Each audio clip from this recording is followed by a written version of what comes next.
distributed systems, right? In distributed systems, I'm sure all of you would agree, things will fail, and detecting them is hard. And what is harder is that detecting and dealing with partial failures. And the degradation is actually one form of partial failure in the system from outside-in perspective. And I'm here to share with you how we deal with it in PayPal, and of course at scale. My name is Veeramani. I got a good introduction, and then Yagya, he is our architect, and for some personal reasons he couldn't make it to this trip. But he did a major work on these things, and then any credit goes to him. If I mess up, it's on me.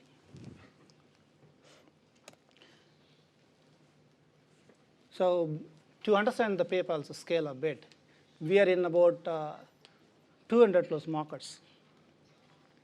And we support 100 currencies, and in 2018 stats, we have about 267 million users, and our payment volume is 578 billion. And we support these things in multiple data centers. We have about like 2,700 plus services running on about 200K servers. So why am I saying this like an investor speech in this crowd, which is like probably much more interested in understanding the distributed systems?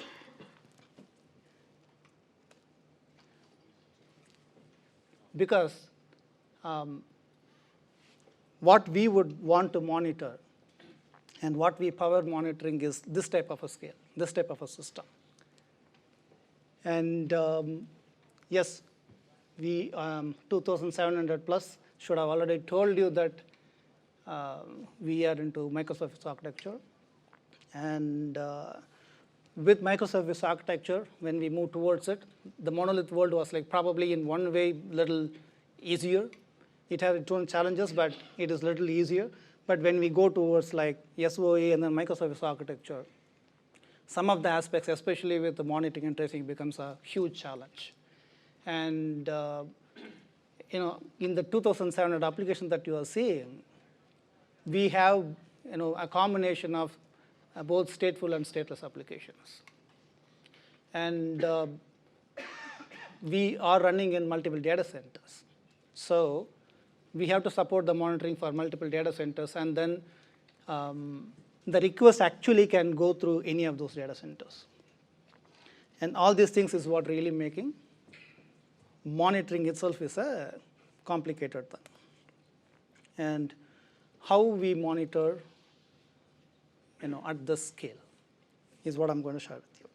And our approach to solve this problem, especially how we detect degradation, we use logs to derive the golden signals. It's a SRE crowd. I don't have to expand. Still, for those who probably aren't like familiar, it is. I normally want to remember it using LETs. It's not the correct order, but it will say like latency, error, traffic, and saturation. And why I use that way is like use. It's also another method of tracking and monitoring things. And so typically the way I keep in my mind is like, let's use red. Use is also one form of like measuring or monitoring things, where it is about like utilization and then saturation and errors. Red is another form which I'll be talking, which we are also following. It's about request, error, and then duration. So the easiest way I keep in my mind is like, let's use red. And I was talking about degradation. So we are not trying to detect the degradation at a system level. When we are actually operating on multiple deployments and then catering to the needs of like multiple users, and we support multiple different products, the degradation actually can be on any of those aspects. For example, some users might be experiencing some problem in logging in. And maybe some people are like trying to pay to others, and then it was like partial. And maybe somebody, when they swipe a credit card in their region, is not working. These are all forms of degradation, but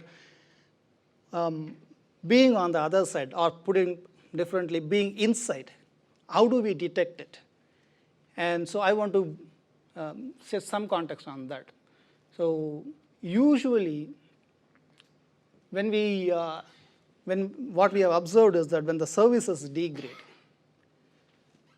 there will be in some places, increase in error rates. And most probably there are places where the latency is also increasing. And obviously in places, the income, we are dropping it at least for somebody. And please note the word across dimensions. I will probably add a little more to it towards the end when I connect the pieces together.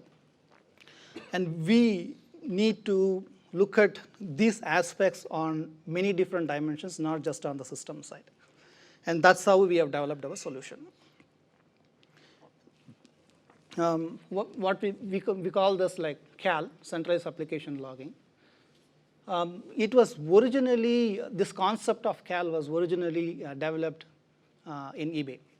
So for those of you who don't know, PayPal was an eBay company earlier, and then somewhere in 2014, we were like spun off as a different company. This idea or the concept of CAL, whatever I'm talking about, is originally conceived by them. And we adopted it. Of course, like it is not the same architecture that we have, but the concept is same. So the original idea and the credit goes to them. And taking that, and in PayPal, we have changed the architecture a bit to suit ourselves. And also we have introduced a lot more things like tracing. Now it is called the distributed tracing. And we have done it probably like long ago, somewhere in 2009 and 10 we have done it. Constantly we are improving it as well. And this logging solution is what really providing the 3 pillars of observability. And so namely log and tracing, and also metrics for monitoring. And while I'm on this slide, I also want to make it clear that CAL is one of the monitoring systems. I'm not going to say this is the monitoring system. We already have actually a metric-based monitoring system also. So in the monitoring parallel, like it's metric and event. So if you want to think in that perspective, CAL is like event-based from that perspective. And we have a metric-based system also called Sherlock. And many of the metrics that we generate, and then we send it to our other system also. And how does our application logs are like structured? The logs actually have an implicit structure. So why I'm saying it implicit is that although I'm saying like it is a type, name, and then we will have a latency or a duration and a status of that particular, the transaction is what we call it, or the log line, they will not be part of the actual message.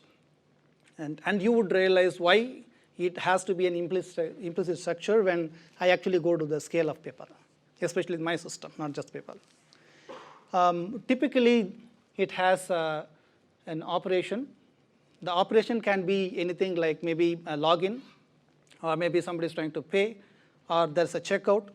And it can be anything. It is on the business side of it. It is represented as a type, and then also the name. So specifically like what kind of an operation, and they want to add something more to it. That will be the type and name. And we have modeled this entire thing as an unit of work. So for example, when a request comes in to a particular service, it typically starts what we call the root transaction, or the URL or API that you are seeing, and we time it. And at the end of it, when the request is actually served and completed, it returns the result. We close it, and then we compute the duration or the latency automatically. And for every request, we also have a status recorder. And in the beginning, we actually wanted to do little more, we tried to be a little more clever, and then had like 4-part status. So we wanted to add as much information as possible right within the status. But as the scale grew, and we needed to roll up on multiple dimensions, this was actually becoming a bottleneck. So what we did is to move all of them, all the extra messages, or what we call the metadata, into the payload, and then kept it really simple, like success, failure, or bad data. And then in reality, it will be like the status will be 0, 1, or 2. And that's all it has. And we add all this metadata information, like which region the application is running, which host it is running, and what was the application, and the build version. We add these things at the deployment time. So in fact, like, I don't know if it's a common practice in other places, adding this build information was also like doing a lot of wonder for us, because it lets us, not typically like my team, because I'm a platform, a lot of other people build our tools on top of it. Those who are running tests, or like when they are rolling it out, and it gives them a chance to see how the new code is behaving with respect to the older one at many different levels. So how my code is doing. Is it like doing good or bad? Should I roll back? All those type of decisions, it lets us or helps us take a decision at that point. And how does this system look like? So we have some agents running pretty much in all the boxes. So we actually have made it like a system process. Whenever a component is deployed, our agent actually gets deployed as well. And that connects to a log processor. And that forwards the message to the Hadoop. And at the same time, we also send it to Kafka, which is our real-time channel. And from the Hadoop, we actually serve the logs, because like those who are sending the log information, especially I was saying like during a rollout, because when something is getting rolled out and then people think there is a failure, they would want to see what it is. So they would immediately want to look at the logs. And those kind of services happen at that layer, and what we call it as a log view. And if you recall the previous slide, including the metadata information, we almost have about like 7 to 8 dimensions. They are fixed. Although there are semantically, like there are different meanings for what the value of type, name, or operation, we know the structure of it is going to look like. So by default, we generate reports on top of it, various different angles, like, okay, what is the duration on a period of time. We do a minutely report, and that can be aggregated. That can be aggregated into a region. Typically the pools or the application will be running in multiple hosts. We can roll it up to application level, and that we could actually roll it up to the region as well. So it gives us the flexibility. So the moment we build something at the lowest level, and then if we can manage to keep it very simple, it helps us roll up in many different ways. So the reports do that. And on the real-time system, we power some dashboards. Probably I'll show you a couple of examples towards the end. And the OLAP is like we also built in-house one OLAP system. And through that, we power some alerts. Also, we use Druid. Recently, we moved on to Druid, which is like open source. It's also working really well for us to do all the multidimensional analysis and then reporting on top of it. And the tracing. Internally, we call it like ID search. And this is much more equivalent to the distributed tracing that we talk about. And what I would want to call out is like, as you would see the amount of messages we process in a day, in each and every place, we have to optimize. And I've been in this system, I'm associated with it for the past 10 years. And I'm like seeing constant improvements in each and every piece of it. There is a craftsmanship involved.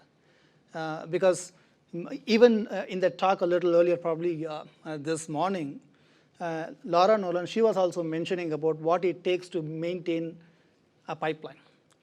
As you would see, it is actually a pipeline. And the pipeline is operating at a scale, and then we have to even monitor the pipelines. So because rest of the monitoring is depending on us. And it also has a lot of other implicit assumptions that end of the day, the monitoring or the logging is still not the use case. The applications are supposed to do something else. And all these components at every hop is designed so carefully never to interrupt with any of the business requests. So for example, the agent that's running on the host is not supposed to steal the CPU or memory from there. And this is also feeding into some of the trade-off discussions, like, okay, what we would do in case of, let us say, network fluctuations.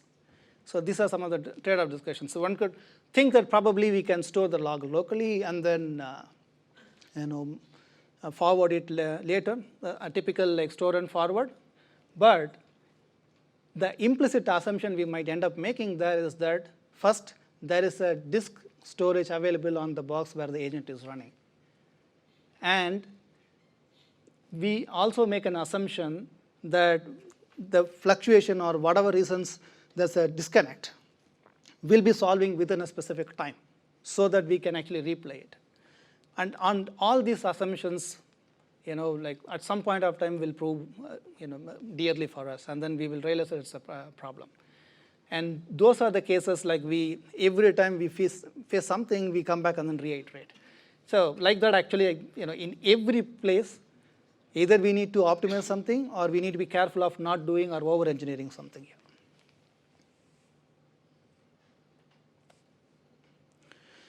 And I showed you like multiple regions we operate on. The logs are actually centralized or like stored at the region level. Although we call it centralizing, we really don't centralize it at the enterprise level. We actually keep it at the region level. And as the volume grows, we also decide on the replications.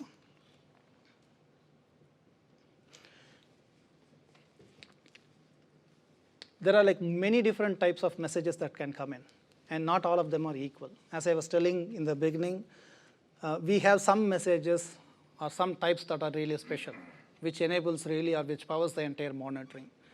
And we actually filter those type of messages from the logs and then send it to the monitoring pipelines. That's what we call the real-time processing. And from there, using those things, we actually build the trace also for the applications. And time to show some of the stats that we have. Every day we handle about like 10 trillion messages and 1.3 petabytes of uncompressed log, 500 million messages per minute. This is like per minute. And from there, we have to reduce it to 8 million unique traces. So that's why I was saying that in the architecture, if you have seen it, you would have seen in many places that, how do we really bring this 500 million messages into unique 8 million trace IDs, right? We use Kafka. And some of you are familiar with like how Kafka reacts. So we need to actually handle those things also and then still be available. All of those things went into this architecture that I was talking about a little earlier. And typically what happens is, even in this talk or in many other talks, you would have seen that nobody really handles this much of volume. And one of the recommended way is to sample things. Now, the sampling actually is very, very complex or much complicated than what we think. So for example, in the PayPal context, every customer interaction will be unique. And although all interactions are important to us, some are more important. So for example, in the business context, we always know that probably there are some merchants that we will give more importance to it. And our when we are servicing the request, it is also very, very highly data driven. So what I mean by that, say for example, I'm sending money to somebody else. If I take that example, probably PayPal supports multiple financial instruments. And I might be taking money from my bank account and then sending it to them. Or sometimes I might use credit as my balance. And maybe there's also another concept called PayPal balance.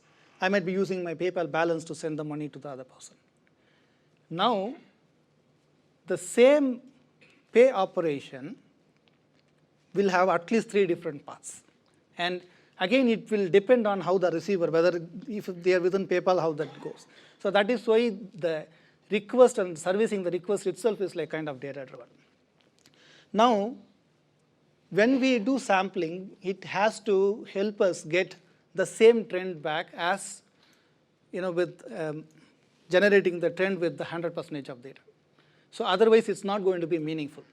We might be thinking, if we don't take care of these aspects and then come up with some sampling techniques that works for all, what we might actually be doing is that we probably are not servicing to some of the section of like our customers. So maybe at best what we would be doing is like we are dropping messages randomly. So that will be the perspective from the outside end.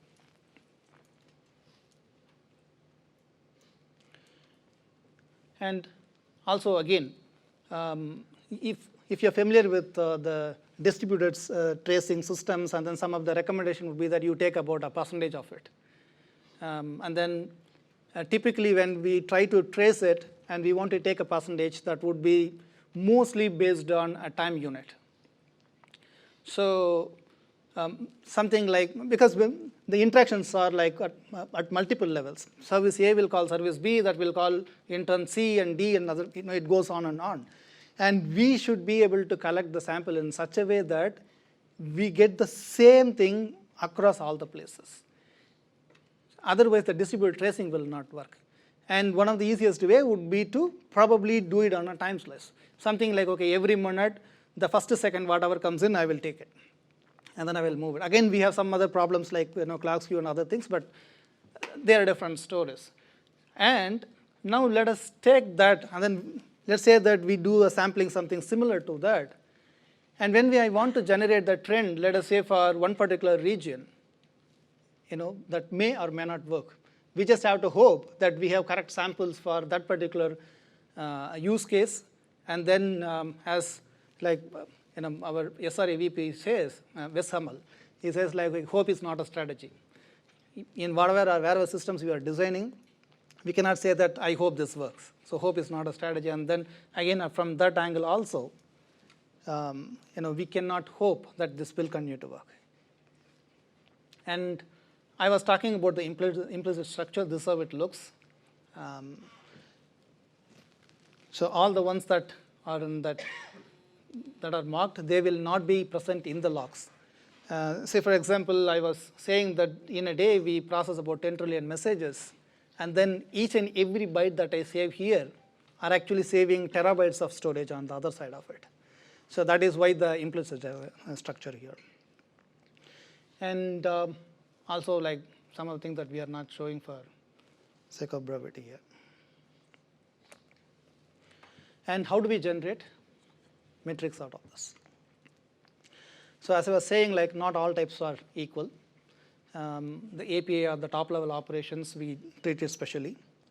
And we also recommend the application's owner to add some specific logs or tags to it, so that when we trace it, we can give something more to it. And then when we send the metric into a different type of system, actually from the log, we actually can generate multiple metrics. And we also recommend that, say, for example, payment. If we take that as a domain, we recommend that, okay, whatever angle that you will be evaluating your payment system, the business metrics, you annotate them in the root transaction or the API, the message that I was talking about. And that's what we will be fishing out from all those messages and then sending it to the downstream systems, which are focusing on generating metrics. which generates the traces as well. So what this gives us is that when we see an issue, and it will have sufficient sample for them to work on. And this, the tracing also, we have built it along with the logging, so that whenever we give a trace, we can also give them a sample to work on it. Say, for example, somebody wants to see that my service is like probably not responding on time. And from the reports, we will be able to figure out, okay, what is the maximum time that we have sent, and then from there I can go to a trace for it. So people actually get to see what are the things that they've been doing, and then where they have actually spent their time. And some usual metrics to derive, I'm sure like you already know it, is maybe the connection failures, and then the request rates and latencies. Again, some usual good principles. We translate the semantic values of that ones into the tags or dimensions, and when we are like ingesting the logs, we keep a count of them. That becomes a metric, and then the duration or the latency also becomes a metric. And as I was saying, the deployment is per region. So we actually could, without even any business metrics, we could roll it up in many different angles based on these metrics. Say, for example, suddenly we'll be able to understand that one particular region, any request that goes to a specific region, has a problem. And that we will be able to figure out based on this.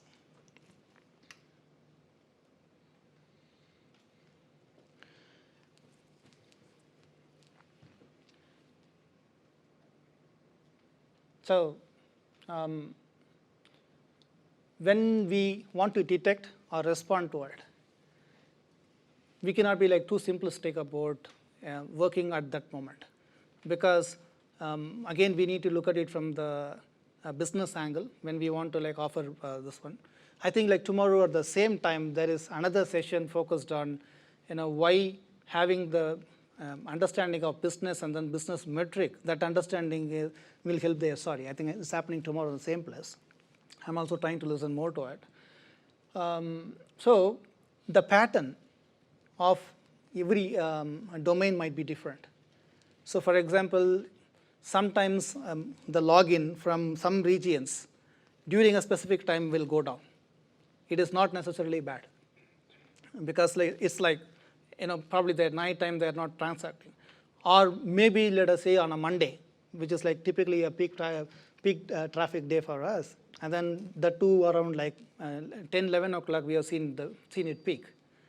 It will have much more volume, and afterwards it will go down. So now we cannot like start detecting on that as a problem. So that we would need to know the history of it. We have to compare it with the previous hour. We also have to compare it with the previous week, same hour. So we enable all those type of things. And the percentiles. So since we are using every message, we are not like it is on 100%. We collect all those durations. Based on that, we generate the percentile. So this method is going to be like much more accurate when we want to alert based on the latency. So otherwise, if we are using some other techniques, probably like the statistics will tell you that it may not be accurate. It could be an average of average, whatever calculations. And now,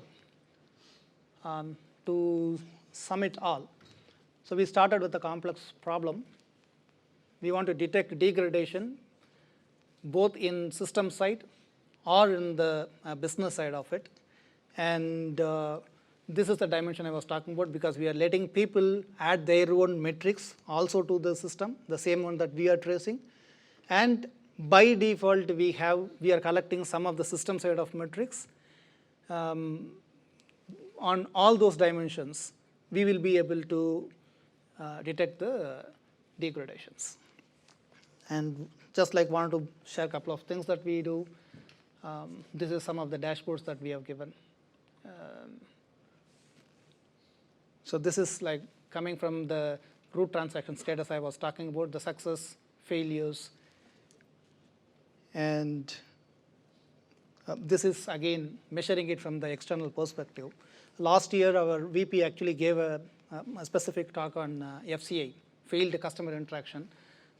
We no longer measure our availability through the nines. I think even yesterday there was probably one talk about it. So we also no longer measure it in terms of nines, but we look at it from the customer's perspective. So it's failed customer interaction. And the tracing that we are talking about and then the logging system is actually powering those things. This one is one example of it. And want to share some learnings with you all. As I was just explaining about the percentile, when we want to look at the performance, doing it based on the actual logs is much more accurate than doing it on generated metrics which is collected across the places.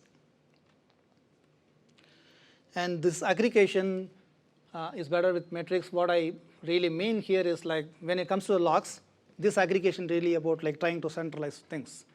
And that may or may not make sense always. So for example, our active-active, when we are talking about active-active, since we are regionally deployed, the traffic is what will be routed to the other place. We will not be really replicating the logs to the other side. So that's why we say that, okay, for aggregations, it's better to do it with metrics than with logs.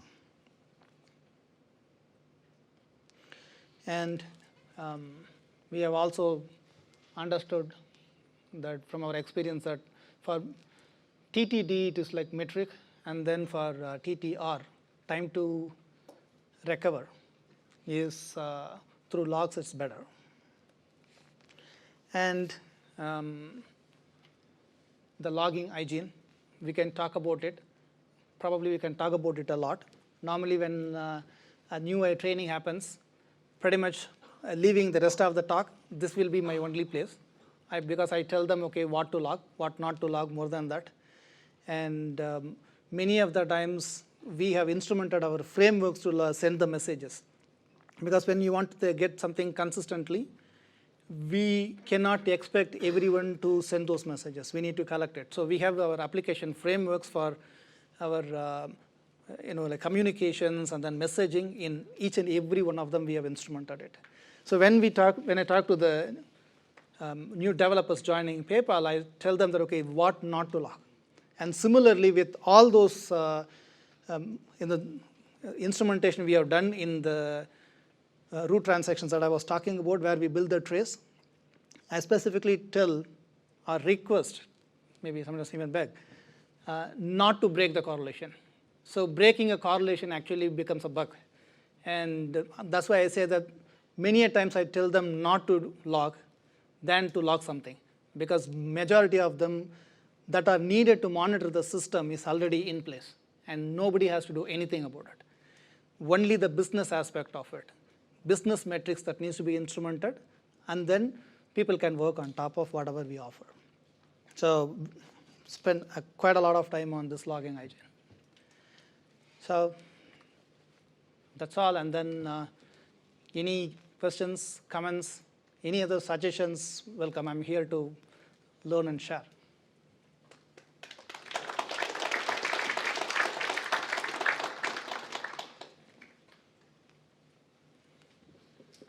I had a question about the implicit structure. Yes.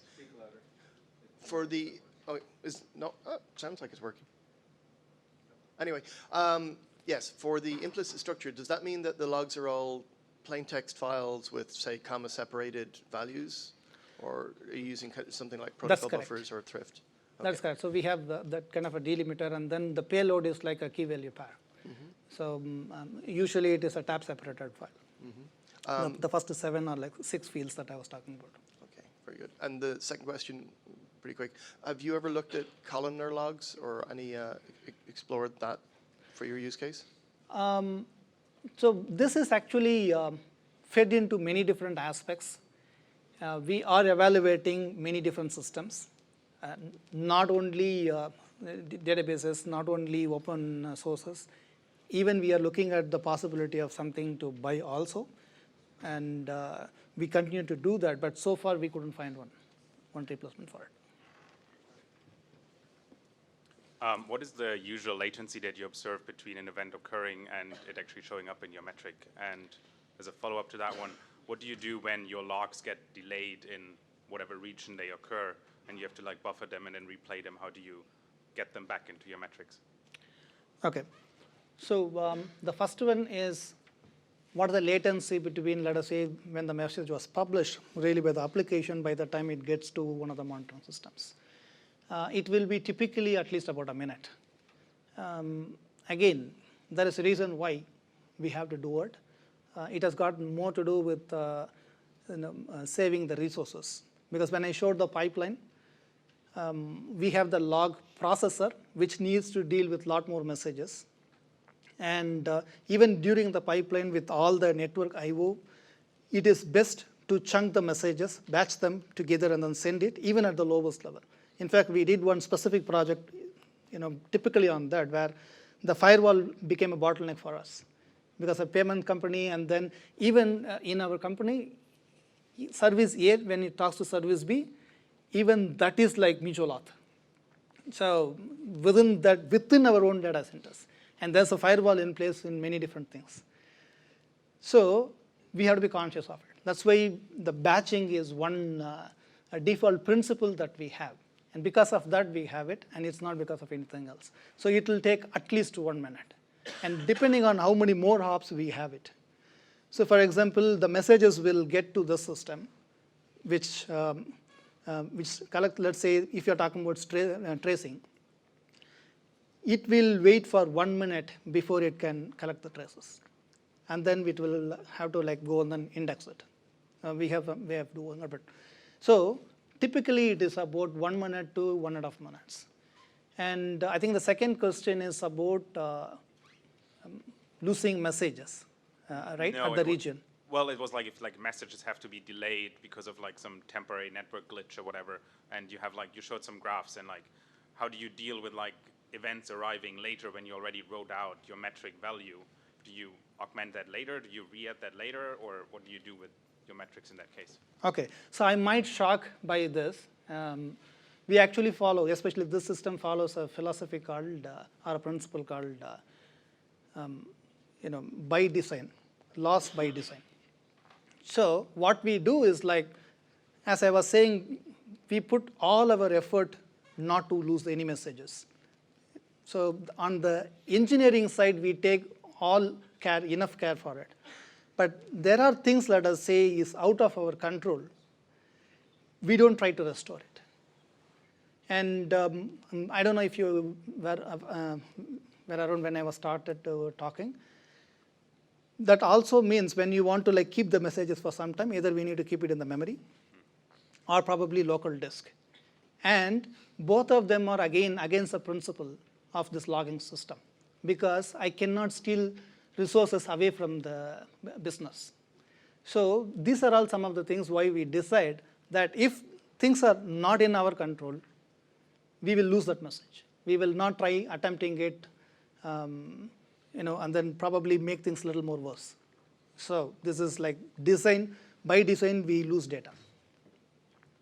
So once you've written out your metric value, you never touch it again, even if messages come in at a later point. So correct, it's almost like an append only. Okay. So if there is message, it's coming in a different order, we do it. But as I was telling, each and every message has a timestamp also to it. So the causal order we'll be able to maintain. We can, when we are giving the visualization to it, we will arrange it, and then we should be able to. Yeah. Can you elaborate a little bit on your last comment at the end of the presentation on the fact that you don't want to change anything to the metrics that are already in the system because it's enough for the business to monitor? I didn't quite get the point that you don't want to add anything because everything is already there. Can you clarify that? Okay. So again, it goes all the way back to my journey also. I'm, in one way or other associated with this specific system for about 10 years. And there was a time when I was also managing the rest of the frameworks in Chennai. So what we did is to take all the necessary metrics and then the responsibility of instrumenting them into the communication frameworks that we have written. And developers use those communication or messaging frameworks, and they focus much more on their business logic, what needs to be done. So what happens is, say for example, service A talks to service B. In the frameworks, we have instrumented in such a way that, of course, like there's going to be a load balancer or a VIP in front of them. So the framework will, after getting the connection from here, it will send information like who am I connected to, and this one will exchange that information, and both of them will log to the system. So now what it means is that on the server side, we will know who is the client, especially not just the client, the VIP, but the actual machine that is connecting to it. Similarly, on the client side also, we'll have the information about server side and then the specific machine that was handling the request. And this was instrumented by the framework. And this is where I say that nobody needs to do anything extra there. This is coming automatically. And this entire thing is wrapped by one type called connect. So the moment it initiates the connection to the other side, and then the response comes back, this is wrapped by the connect. And if there's a failure, let us say that one service is not able to talk to the other, we will see failures on this side of it. The connection failures will increase. And then when it increases, we know that it has got problem connecting to something else. Again, it is coming from the frameworks. So this is why I say that many of the metrics that are needed to monitor the system, not the business. Anything that we need to monitor the business side of it, that needs to be instrumented. But at the system level, nobody has to do anything. And that's why I say that, okay, you don't do it, then do something. Yeah. Hopefully that was okay. You had one more question? Yeah, I have one more. Sometimes humans make mistakes and log potentially sensitive information. How do you deal with that? Yeah, so it is very sensitive, and it is happening. It is a common problem. So for our scale, it is not going to be really easy to run some software on the back end to detect the different set of informations, what we call the PII. So we are trying to do it right in the pipeline, but even that is becoming very, very costly. So what we do is like every application, they go through a testing. So the testing stage is where we have put enough intelligence. There is a team that actually generates the test data for it, because PayPal is like very, very heavily on the business side. And I was talking about financial instruments. If I'm testing something, I need to actually have a valid credit card, which is again a test account. But somebody needs to generate it. So user creation needs to happen. To that user, we would need to attach a credit card, and then using that credit card, that test needs to be performed, right? There's a specific team which focuses on this test. And then we work with them and say that, give all the information, the PII, into our system so that we find out who is actually leaking it. We do it in the stages. And then now what we know is like what kind of applications are kind of leaky. And we file bugs against them, and then we prevent them from going it. We are not completely successful. But this idea works, and then last year our success rate was about like 81%, I would say. So we had to clean up in some times. That is happening. And since we are integrating ourselves into the testing systems, as the testing or the CA journey actually improves, this also gets improved automatically. So yes, it is a problem that we are constantly dealing with. Yes, sir. Hi. How are you making sure that your logging analytics platform has the enough resource to avoid any overutilization? Like if you have currently, if the platform can cope certain amount of data, in future we can't predict how much data in certain point we can reach. How will be forecasting that resource utilization? Yeah, this is actually a great question, and it is a challenge. The reason is, from the system side, we are catering to the needs of like multiple different domains within that, business domains. And the capacity planning needs to account into all of their growth patterns. And it's like almost very, very difficult to do that. And then we have been like, we haven't been very successful about it. So what we do is that we have an infrastructure. It is limited. And whatever extent we can possible, we service them. And then that's where we start dropping it. Right. But we don't try to do it. The second thing what we do is like during all the training sessions that I give, when I was talking about the hygiene in the instrumentation, we talk about this a lot. Because when they are creating a new service, they would be really cautious of what needs to be done and what need not. Right. And only add those things. And again, as I was telling, we have a good staging environment where we know what the pattern is. So with all these things, we try to keep the impact of other users minimal. Because we are centralized, somebody else makes a mistake, somebody else suffers. So we want to keep that also minimal. So right. That's how we try to manage it. Sure, thanks. I got another question. Sure. So in your logging architecture, you have mentioned the log processor will feed the data into Hadoop, and as well at the same time it feed the data to Kafka. So what is the main purpose of having the two different distributed system for this log coordination? Hadoop, it is like deep storage. Right. And it is fundamentally a batch system. Right. And Kafka is the real-time channel. So it is actually two different use cases. And when all the messages that goes through the real-time channel, since we construct the log on this side and then we push it, using the same logic, we construct on where possibly that information can be, and then we give the samples. But in reality, there's no connection. They are two different channels and then two different destinations. Right. So mainly that problem will be notified from the Kafka to the dashboard, right? Sorry, I didn't get the question. So the problematic errors will be finally present to the engineers through the Kafka channel or the Hadoop channel? Whoever wants real time, right? They will see it in a different dashboards. Because I was showing you an example of it. Yeah. That is powered through the Kafka channel. It is not Kafka. We are not asking people to go and then do something on top of Kafka. Of course, there are some people who want to do something special. We open the channel for them, but that is not the way we do it. The graph that I was showing, that will be monitored by our command center.